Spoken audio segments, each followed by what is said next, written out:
1998. That's when it started. That's when everything was like coming together. We dropped Most Tasteless. Y'all boo. Didn't matter though. We were in a test. It was an experiment to find out which way to go. We had no paint, masks, powder, pasty little vampires. At one point, we was wearing like baby powder and to like simulate the creepy, loopy god vampires is what everybody called it. You know, but I'm a fat kid and I sweat a lot, so I would get like little dingleberries all over my face. And that shit was nasty as hell. We had contacts, no paint, no contacts, and then finally it hit. Yeah, theatrics has always been a big part of what we do. When we got signed to Psychopathic, it was the perfect place for us to be because that's like how they present their stuff. It's theatrics, we do themes, we do shows. So obviously, you know, that was the perfect place for us and what we were looking to do. See, all this was just in a good attempt to be different, not just come out and be the with the top, just boring. It's like to add more to it than just music. Also something to look at. We're nationwide. We were starting to go on tour. We were getting ready to headline our own tour for the first time ever. We were going to be in a tour bus on the road, going and playing shows for people who wanted to hear us. That's some shit. All right, I'm letting you know that's some powerful shit. Psychopathic put it out. It's like, hell yeah, look at this shit. Bam. Next thing you know, like a couple weeks after that, Alex was like, we got to pull the record off. What? We just signed with Island. We're like, huh? When the Island distribution deal came and we had to come real quick with the Most Tasteless reissue, it had a whole bunch of new songs and we were like tightening up our game because now we were going to be exposed to a brighter audience. It's like, okay, how can we expand from just being rappers? That was like the thing. We wanted to branch out, that longevity. Big Money Hustlers came around. When we were on the road during Most Tasteless touring times with ICP, Joe, Violent J, he had an idea for this movie called Big Money Hustlers. And it was fucking awesome. We would sit there every night after doing a show. Everybody would go, you know, clean up, we'd go eat dinner, and then we'd meet back in the tour bus and we'd sit there and write this, what became Big Money Hustlers. We had all the characters, what they do, all of it was fucking amazing. And not even a short time later, we're actually standing behind lights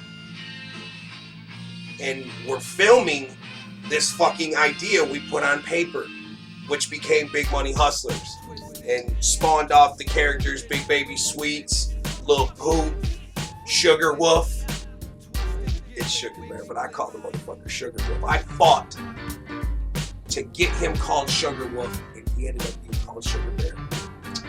Creative differences. Nonetheless, in Big Stank, we came out. Big Stank and Lil Poop was a big hit for us.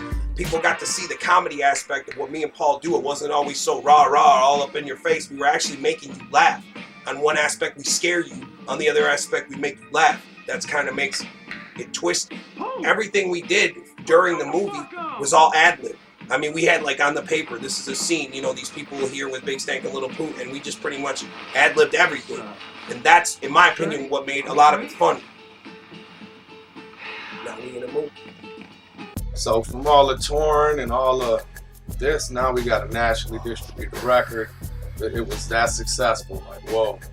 But not mainstream successful, not, you know, MTV and radio and all that. I'm talking like underground, like Ghetto Go, hundreds of thousands. Like wow, that's some shit that most people never even heard of. 3 out of 5 people probably that you would have asked back then, they didn't know who it was. But with all that, you could see that the seed was planted and that something was growing. Had to do another record. When we record albums, while they're in the store selling, we're already working on a new album. So while Most Tasteless reissue was just like on the shelves, we was working on the next record, which was Freak Show. By the time Freak Show came out, it was like, whoa. Jamie was like, Because we just came from basically this little seed. You know, we started with something. Of course, everybody starts with something. But it was on such a little scale that we didn't know what to expect.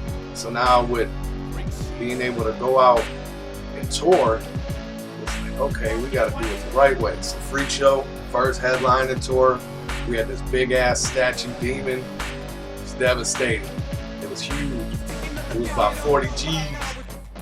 And when Freak Show hit, we like had our shit together on lock. Things were coming together. People were coming to shows painted up like us. Madrox and Monoxide and the whole Twiztid family was growing at rapid speeds. And we had just begun to start what was going to be our career with doing this underground music. I mean, we had the whole shit. We had the setup. It was dope. We had just what we wanted. You know, we had 10 buses. There was a tour bus for the crew. There was a tour bus for me and Paul. There was a tour bus just to haul the liquor and cigarettes and other things. There was a tour bus just for snacks. It was like an on wheels catering service. Because we gotta eat good when we do what we do. Semis, it was like all this shit was going on for this 1 hour. Freak Show was by far the first time that we were ever able to stand on our own 2 feet. It was like we've given you guys this opportunity. Now let us see you do your thing by yourself. We've shown you everything we can show you. Now it's on you to walk on your own. And we did just that. We went into the studio. That's when we met Fritz. Fritz is the crazy, psychotic motherfucker who engineered and helped us bring all the medleys together and who is now like our producer and part of the Psychopathic family. I mean, you could just see, Fritz had the vision from the minute you saw his ponytail. So Freak Show came out. After all that, we toured forever. It seemed like we toured forever. We never got to go home. We went home and our families didn't even know who we were. We were knocking on the door. We didn't even know they moved. But it was gravy. We had a mission. There was nothing that was going to stop it. It was like we had that vision. We knew what we had to do now. Everything was clear. It was like clairvoyance. It might have seemed to a lot of people like when we brought out Mirror Mirror that we were like in this cocky phase because when the motherfucker came out, there was little to no promotion. The album title didn't even feature the Twiztid name. It was just a picture of me and Paul in the front. And when you turned it on the back, it said Mirror Mirror. You didn't even know if there were any songs on the motherfucker. Mirror Mirror was dope because we really didn't tell anybody. We just did it. We were like, here you go, Alex. You know, you ain't just put it out. Promoted it a little bit through the internet. Didn't even have distribution in the beginning. But it was like we wanted to see where it was at because Freak Show, hundreds of thousands. It was like, oh shit, we done found something. What we did is we put together like it was like 7 or 8 songs of some crazy shit, and that was the point in time when we started getting more into the production feel. We were actually doing tracks with Fritz. Like Fritz was in it. You know what I mean? It was like it was no more. We came in and it was like everybody was on the same page. He knew what the fuck was going on. He could go home and sit in a weird shed with this weird lighting and concoct some shit. And then we hear people like, oh, we know right where that's at. You know, you can just tell. Coming into our own even more. Every time it's like an evolution. When we drop an album, we come out and we try to raise the bar on what we do. Because that's how we do. So by Mirror Mirror, it was like we just bat. It was like nothing. Halfway through that, we were like, man, we're getting really, really good at this shit. Let's start another one. With all the attention and props that we received from like the Big Stank and Little Pooh characters during Big Money Hustlers, we thought that it might be a good idea, seeing how people are digging us on the funny aspect, to try to come with something that could be visually and funny again. And there was born the Purple Show. We were in a situation where my brother was incarcerated. I got arrested going out to the studio. This is a couple years ago. I mean, they put guns to my head too. And then they dragged him away. And that was some bullshit. Ended up going to jail for like 2 weeks, 3 weeks. In this time, Madrox and Blaze, they came up with this idea of a visual show, like not so much like a sketch comedy, just more of a this is what we're doing. We moved on the idea to do it. As soon as he got out, he watched it and he was like, I don't like it, but it's fresh.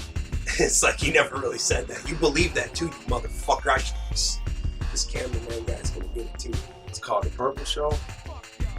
It was like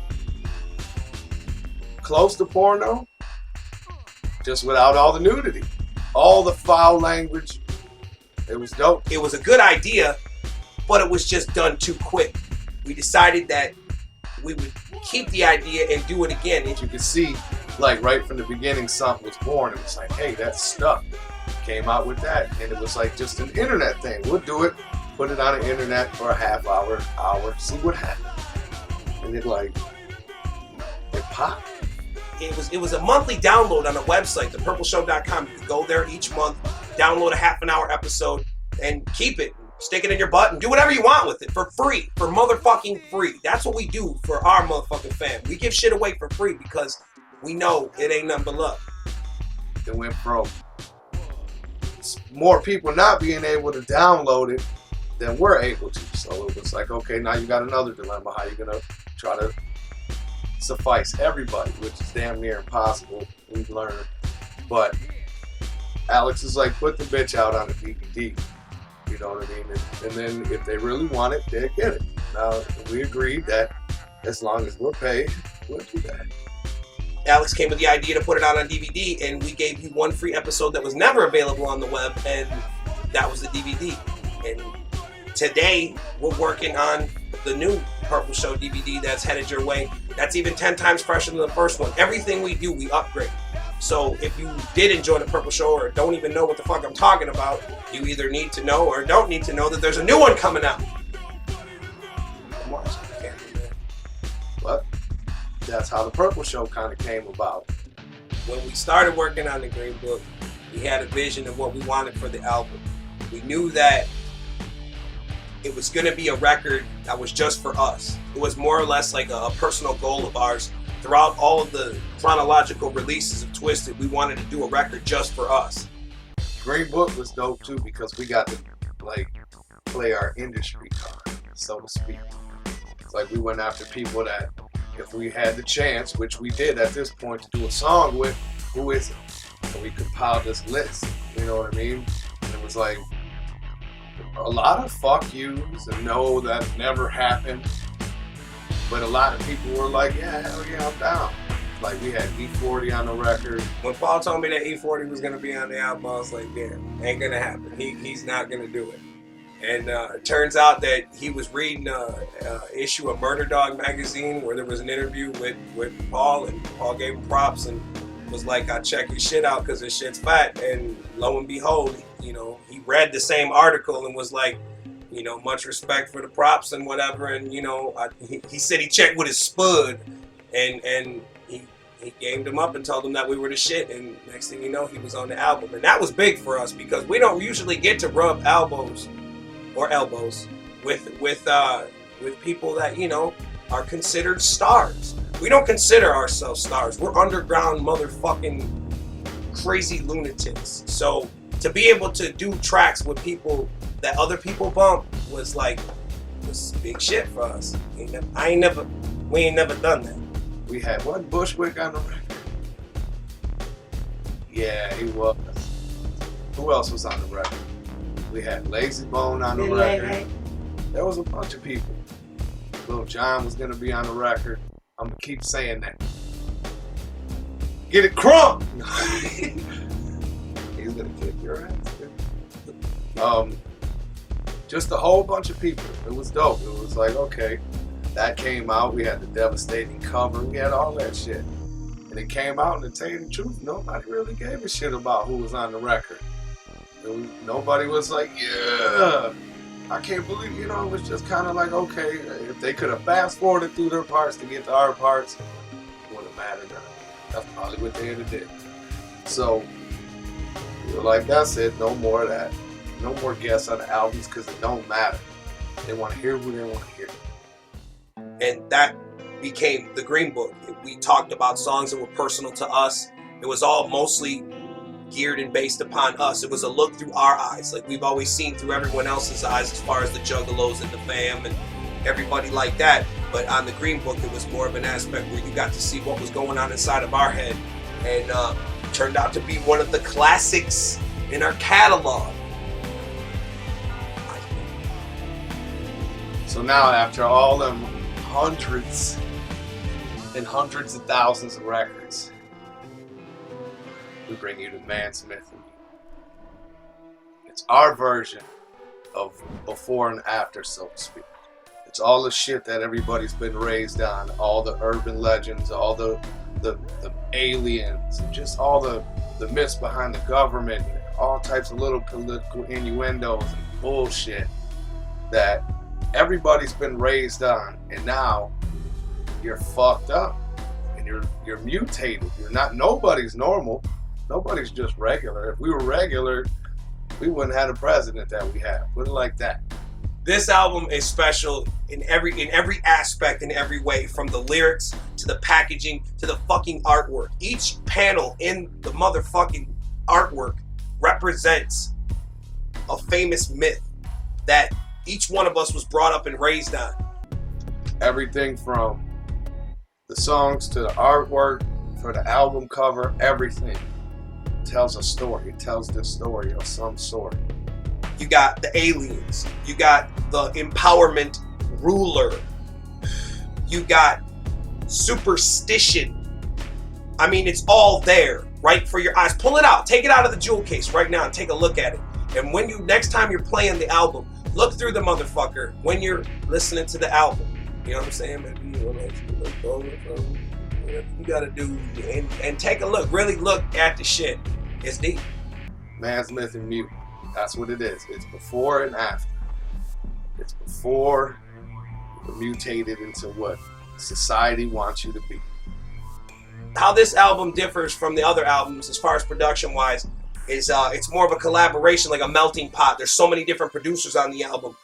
Isham did tracks, Lavelle did tracks, a new fucking collaboration from Fritz and the ROC. They did tracks. Monoxide did tracks. I hummed a few chorus lines that people played on a keyboard. It was a melting pot of ideas to make Man Smith come out to be what it is, just that.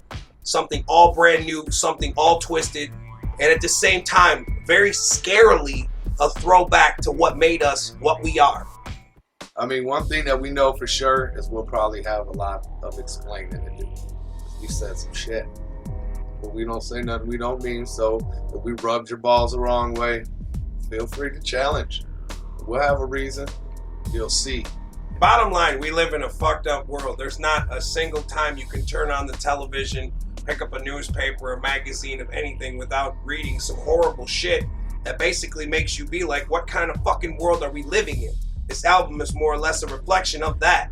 We're showing you how things are. Even though if you don't know about it, there's some shit that you need to know about, that they don't want you to know about, that we know about, that you need to know about.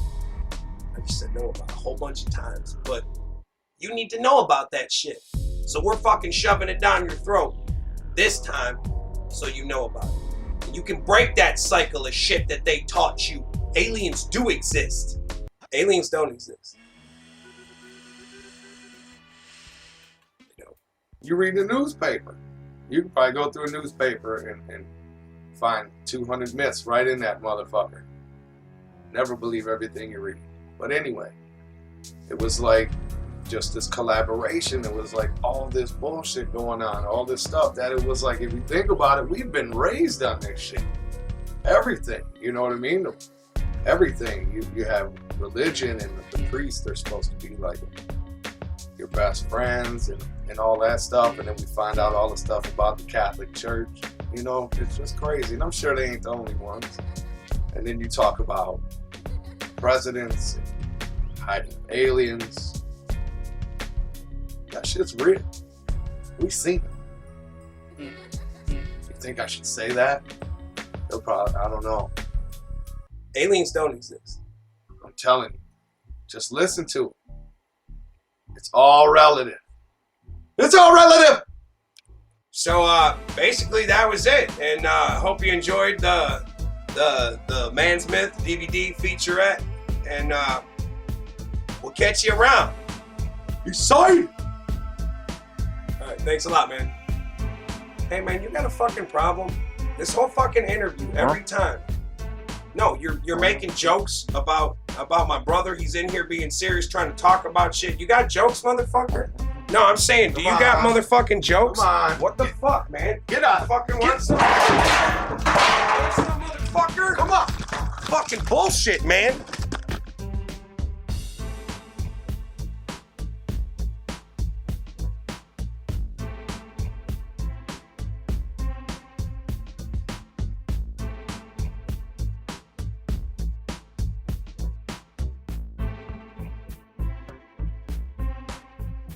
Hundreds of thousands of records. You could turn right now and ask probably the person sitting next to you, and they don't even know. They're like, why are you watching this? Who are these people?